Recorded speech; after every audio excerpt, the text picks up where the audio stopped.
I really feel like we've gotten over the hump. Hey y'all, where my hose at? I don't know what we're gonna do with it yet. Yep, it'll work. So, air conditioning's been fixed and running for about a day now, and Dan with Corsair was awesome. He worked with us even before he came out. He spent a couple hours on a Friday night troubleshooting with me over the phone, and it turns out I was kind of looking at the wrong things and replacing the wrong things, and then he had it solved in a couple hours. I also want to call out Bo at TB Marine. Now he's down in Venice, and so it was going to be a little bit more of a trek for him to get here, but he did the same thing on a Sunday, tried to troubleshoot with me and had some pretty involved conversations for a couple hours. We had started talking with Dan, and he came out and was able to get to us a little faster, and was also right here local. But both awesome guys, and I wouldn't hesitate for a second to use either one of them.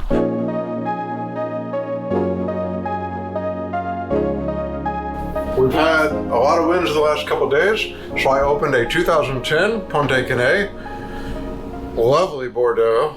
And we're gonna do some ribeyes in the Ninja, nothing too fancy. And I'm cheating and using pre-made mashed potatoes and a salad, but also it's Tuesday, so I don't wanna do a lot of dishes after. And it's still better than anything I was gonna cook in the Instant Pot. Because I don't wanna boil a steak in an Instant Pot. My egg noodles were just fine. If that's what helps you sleep at night. It's better than an MRE. What I cook, Jeff cooks good stuff. Marginally.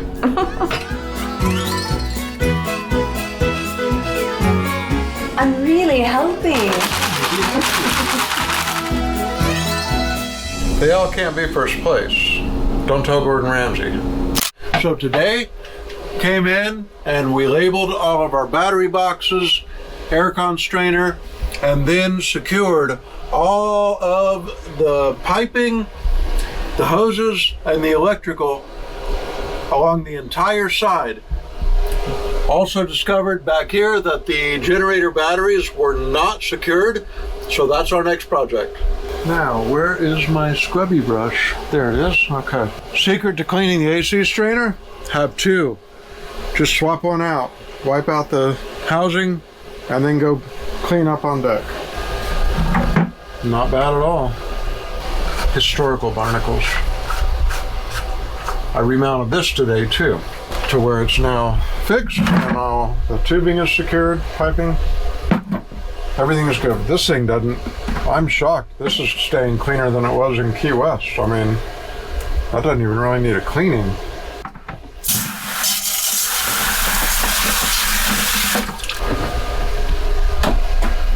And now, Aircon is happy, not to be confused with Conair. It is Wednesday, July 8th. So I think Jeff already mentioned we're gonna spend another week here at the marina simply because we have no reason to rush, which is going to give us time to finish the last project, which is the Watermaker. That's the only thing we have left before we're ready to start cruising around again and finish putting away a lot of this stuff that's on the boat right now. We gotta find places for everything. It's been a lot moving from a house. We had, I think, 3 or 4 different garage sales to downsize and get rid of stuff. And then we still donated a bunch of stuff and we're still getting rid of stuff. So while the boat is large and there's plenty of storage on this boat, there's still not as much as a house and giant garage. And it'll give us time to provision properly so that we don't have to do all of that stressed out and have it done by noon today. It's not gonna happen in 2 hours. So we're here for another week and then we'll head back out into the Gulf.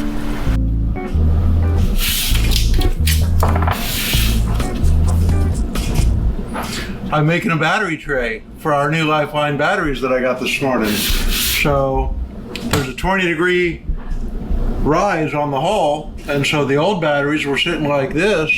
The new batteries are going to sit like this because tray is going to be like that.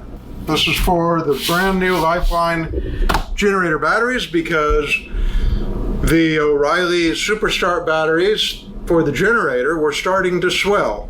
just like the starboard starting batteries were swollen, and so it was probably only a matter of time. Those batteries were 2.5 years old, and they've got not much more lifespan than that versus these lifelines that ought to give us about 10 years, I hope. So hopefully I'll get this fabbed up today.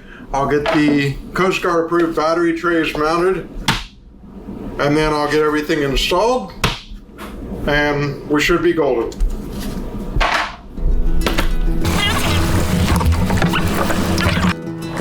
Somebody needs to wash the boat.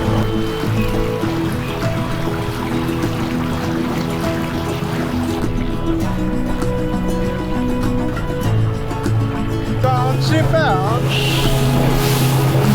Well, hold on. I know, still bouncing me out.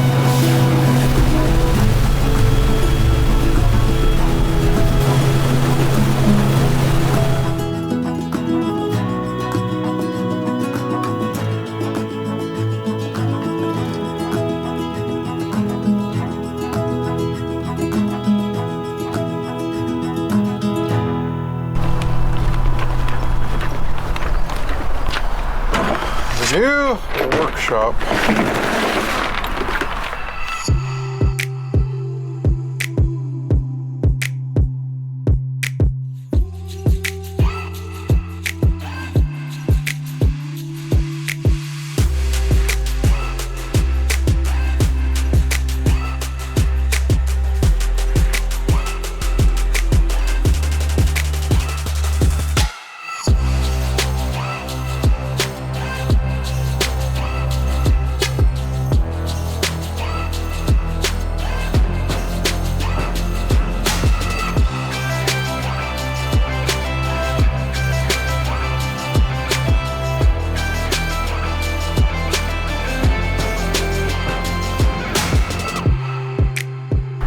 Once I get the battery boxes mounted on this and get it in the engine room, it ought to be real nice, Clark.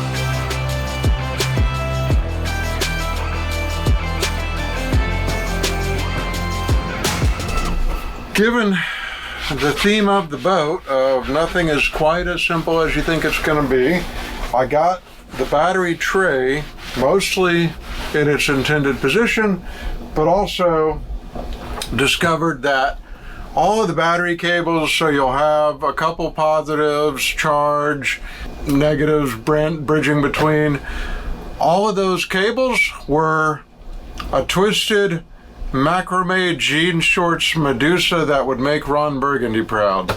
So I had to disassemble all of that, about a dozen wires in total, unbraid them, found the generator exhaust hose was also unsecured for about 6 feet.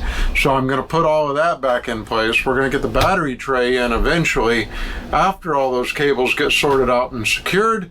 And then I am adamant that we're going to get these trays in tonight and get the batteries hooked back up and test fire both of these generators. So that's where we are right now.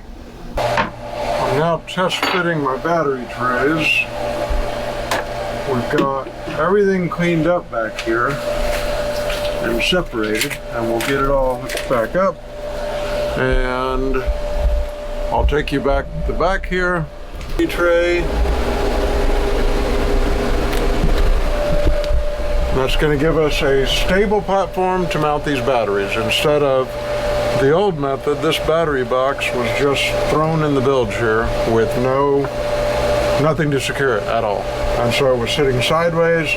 It was up against a through hull, the exhaust for the generator, and it would, I'm sure, bounce around when you got into some rough seas. And so now, once we get these installed, we'll get them strapped down, we'll get all the connections made, and they will be stable and in place, and hopefully we don't have to touch them for 10 years.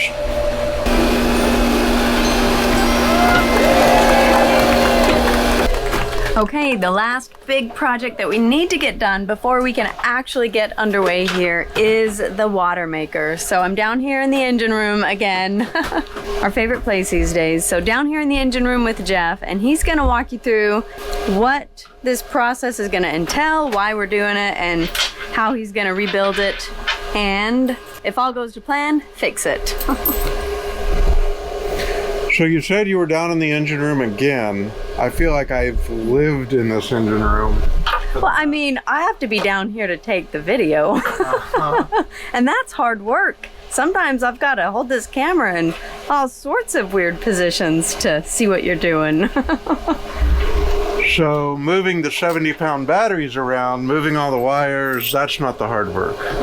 Got it. No, it's the filming. So on that note, you'll see now, starboard side, beautiful. Everything on the entire side is now clamped in place. We've got both generator batteries in and the battery stand built, and it turned out, I think, really nice. I had to do a couple redesigns midway, but that's par for the course. The only thing left over here is to add some covers back to the wire chases, but you can see now everything outside the generator where the battery boxes are is beautiful. The only thing left on the starboard side is to replace the air conditioner wiring and breakers. We're going to probably do that at anchor. They're running now. They're not drawing excessive amperage, and we did get a clamp ammeter thanks to one of our commenters. And so what I'm going to do is when we rewire that, I'm going to actually test resistance in the old versus the new, and we're going to see what we had. On to the Watermaker. There's a couple things that I've already talked about. One is that the booster pump, which sits way back under this platform, is supposed to be no more than 3 feet from the intake. And the intake is all the way at the front end of that engine, easily 10 feet away. The second thing is this hose, while it's rated for its purpose, this is collapsible hose. So this should be a wire reinforced hose, because forward of the intake pump is a suction line. After, it's going to be a positive pressure line. So this hose would be fine after the intake, but it shouldn't be used before. So I'm probably going to go to either a blue stripe exhaust and water hose or a wire reinforced vinyl hose forward of the solenoid and the booster pump. The other thing we'll be doing is rebuilding the high pressure pump, which is hiding behind this box. And I've also got a little work to do on the display panel. So that's probably a day and a half, 2 days of work. And after that, I hope we have a functioning Watermaker. Oh, excuse me. I didn't mean to interrupt you. What are you doing in there? Wow. I decided before I do any more work in the engine room, I've got one AC air handler running, and it's piping a bunch of cold air in there, but this side is not yet. So I'm installing the damper and connecting the duct so that I get cold air blowing into both sides of the engine room, and then I'm going to tackle the Watermaker. So I'm working on this damper right now. Then it's going to connect to that right there. The foot bone's connected to the damper bone. Got the old hose off from the seacock to the solenoid. Fiberglass reinforced PVC or nylon hose. We're going to go back with this blue stripe. Like it a lot better. It's got stainless wire reinforcing. It won't collapse if it gets too much suction, and we'll of course double hose clamp everything. Yep, it'll work. So there's a little restaurant right across the street from the marina, so we decided, since I didn't prepare an instant pot meal tonight and Jeff's been busy working in the engine room, we don't have anything for dinner. So we're gonna go across the street to go eat at a restaurant called The Broken Board. It's one of those locations where there's already been like 4 different restaurants that have been there. And the weird thing is they've all been good, so I don't know why nothing is stuck, but... And the really annoying thing is, it used to be Don the Beachcomber, and I love a good tiki drink. And they made tiki drinks almost as well as I do at home. And they opened up like 2 months before the hurricanes in 24, and then the whole place flooded and they left. So I haven't been to this place, but I'm hopeful. It's hard balancing a little bit work, and I work full remote, so that's good. But then I start digging around in the engine room working on battery trays, and I look up and it's midnight. And so decided tonight there's no way I'm going to get the Watermaker all redone. I've made some good progress on it, and I don't want to cook either.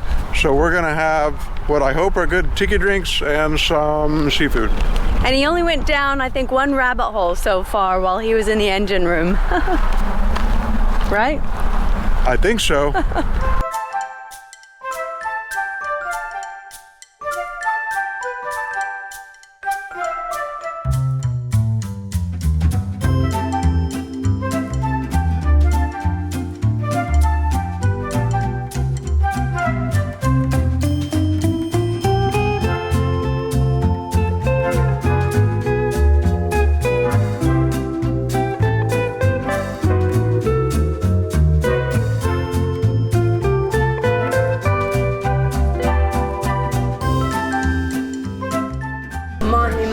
Fresh catch tacos, and Jeff got shrimp and grits.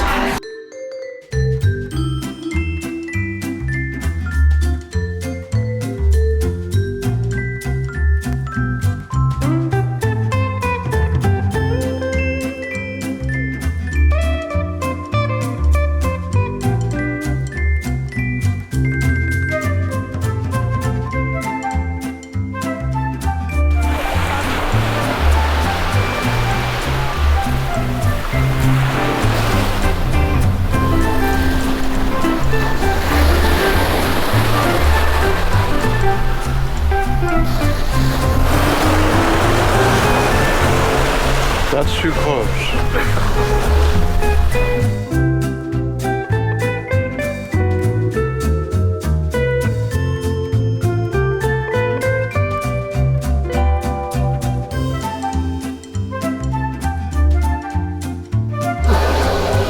I need dish soap.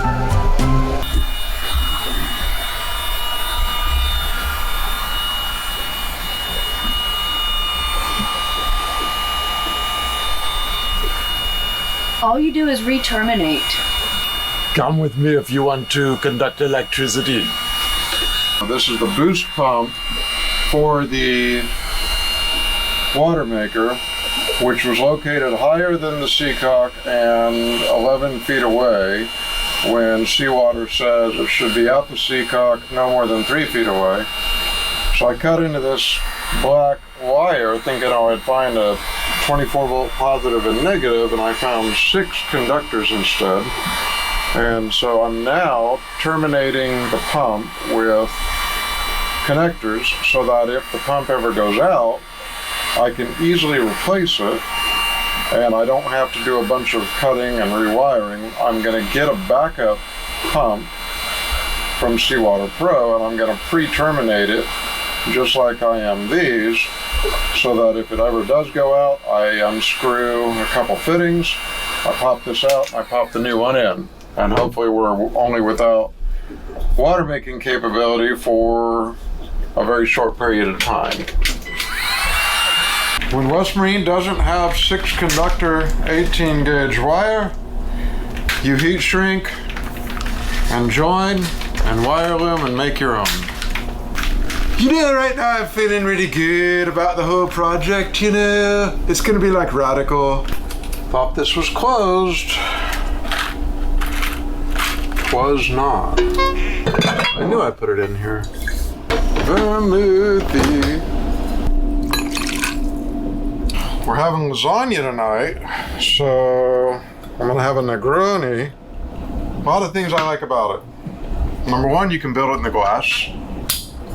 Number 2, it's nice and fun, crisp, and Monkey 47 is the only way to go.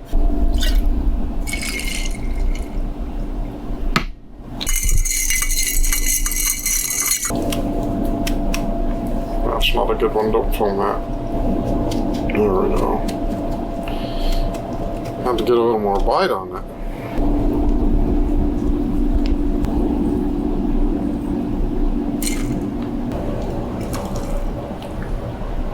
Perfect. Clean up all my mess. I cooked us dinner tonight. Lasagna from a box in the Ninja.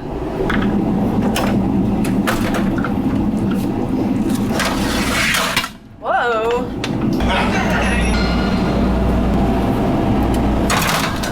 Whoa. It's starting to look a bit stormy out here. Windy.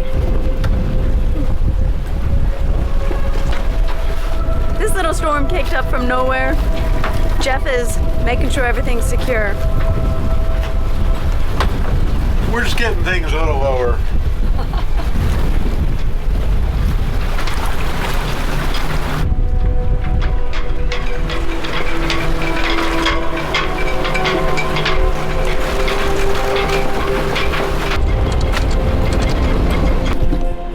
Whew. The wind is blowing. Huh. I gotta see what's going on up here.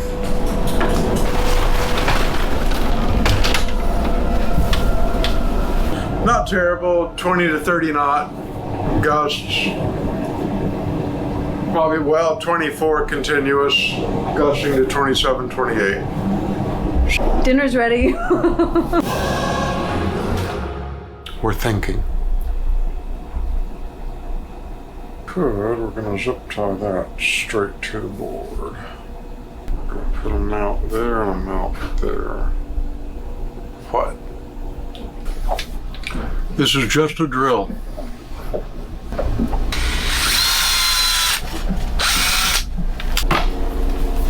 Tonight's project was to rebuild the intake system on the SeaWater Pro.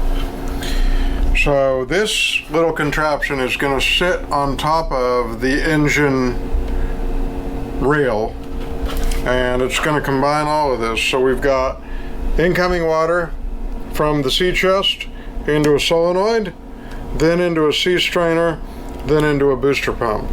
So we were able to eliminate all the hose connections between this, which gets rid of about 8 hose clamps. Plus, this is all going to sit within about 2 feet of the sea chest, where before it was about 10 feet, and the booster pump was actually much higher. So the other thing that this is going to do is eliminate the fact that if you wanted to clean the strainer, which this is the original strainer, it's smaller and rusty and icky. So I went ahead and replaced it with a Groco larger diameter and larger screen area filter. And so before, if this got clogged up and you were underway, you were not going to touch it. You wouldn't touch this unless you wanted to lose an arm, because it was about an inch from a massive spinning flywheel in the drivetrain. So now all this is going to be well away from that. You'll be able to service this while underway. And then I've got some Velcro under here that's going to stick it to the top rail, so that if I need to service anything on this, I could just pull the whole thing, pop my hose connections each end, and then service it easily. And next thing you know, it's going to be installed.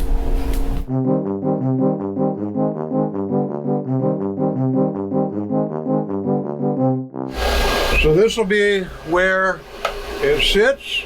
You'll see I've already got my hardwall intake hose here, which is going to plug directly in right there. It's going to be a much cleaner situation, and that'll be the only suction part. And then from here, I'm going to run a 1/2 inch hot water heater hose.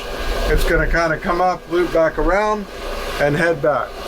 So I'm also eliminating all that additional 3/4 inch that was prone to suction and replacing it with the 1/2 inch heater hose that's going to be positive pressure.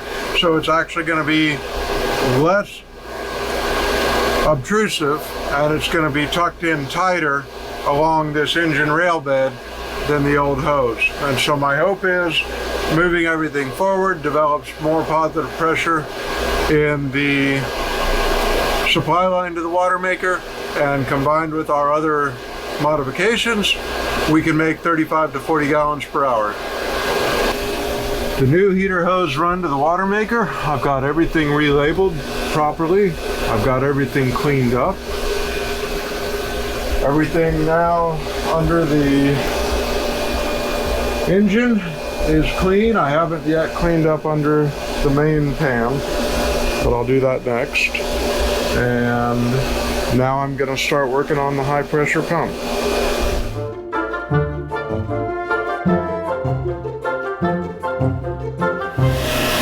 Watermaker's running. I've still got the old V-bore motor on it, on the high pressure pump, but I'm going to let it run for a little while and see what it does, see if it thermally trips. I'll probably end up swapping the motor out anyway, but for now, all the rewiring and all the reworking of the feed hoses is all successful. I've got water going into the fresh water tank right now. We're in harbor, so I'm not going to run it for a long time because it'll dirty up a filter faster, but I want to at least see that it's working. We're going to wait and see. We've got a bit of a gloomy day today. I think it's about to rain. I feel a couple sprinkles, but Jeff has been busy in the engine room working on so many projects, but the last one is getting the Watermaker done. He got everything rebuilt except for changing out the motor on the pump. So he was debating about whether or not to do that because it'd be easier to just leave it. But it's a poorer quality motor and we have the new one, so he's just gonna buckle down and do it now. So he's in the engine room now getting that replaced. Once we do that, we should be golden and ready to pull away from the dock, and we'll do that on Wednesday is our plan. So just a few more days. Today is Saturday, so a couple more days here while we finish up these projects, and then we'll pull away and enjoy some time at anchor.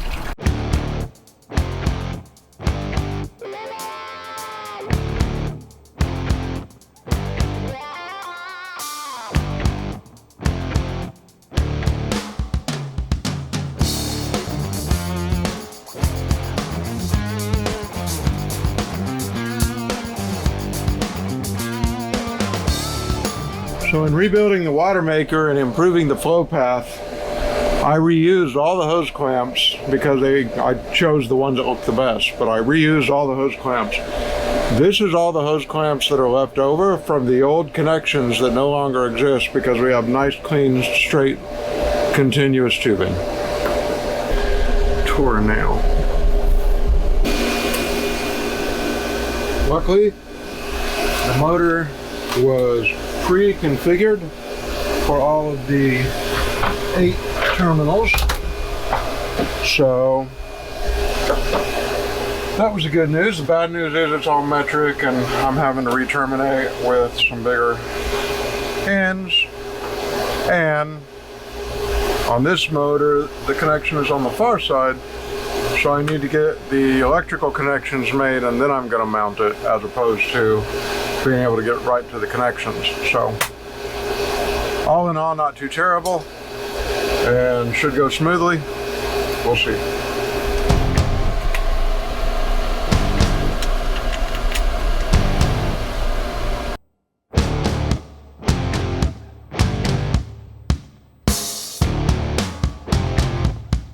We still have a little bit of a leak at the gauge, which I'm not super concerned with yet, but I do need to get in here and either replace or tighten this gauge.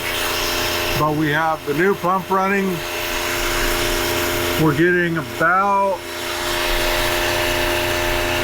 28 gallons per hour. The unit should get 40, but we've also got a dirty pre-filter and the motor's not broken in yet, so hopefully that improves, but I'd be happy with 30. So from what I can tell, the Watermaker is fixed. I mean, it's cold to the touch. When the other pump I couldn't even touch when it had been on this long. So we're going to call that a win with a leak. A leaky win. Well, with our big win with the Watermaker today, we were going to go out and celebrate and have some shave ice at our favorite place called Ululani's. only to find out they have permanently closed. So that was pretty sad. It's a sad day. We kind of predicted they would close due to their location. It's a really, really awesome experience, but they need to be on Gulf Boulevard. And they were kind of up in Seminole on a nondescript street in the middle of kind of the generic commercial area, so. They needed to be on the beach. Need to be on the beach. So instead, we're gonna go to the beach. We're gonna go to another favorite place of ours, which is the Poke Bowl place. Pete's Sushi. So we're gonna get Poke Bowls, and then we're gonna go to Candy Kitchen. Since we couldn't get shave ice, we'll go to Candy Kitchen and get some ice cream, homemade ice cream. Who doesn't love Candy Kitchen? Jeff loves Candy Kitchen. Jeff loves candy. So off we go. Andiamo. It's a word I learned recently. After I realized every third boat is named Andiamo, I had to look it up. It means let's go.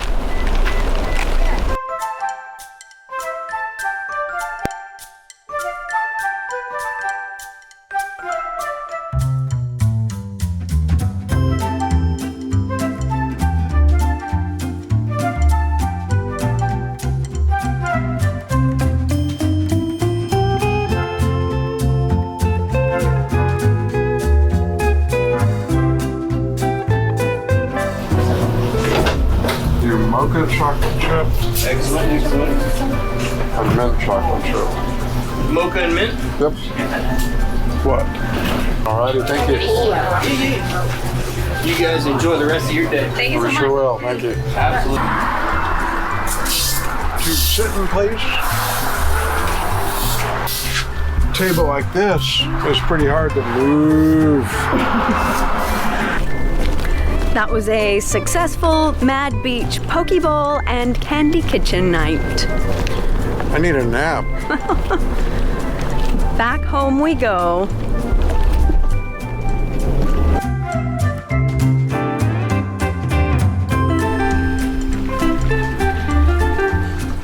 I'm allowed to sit occasionally for 5 minutes.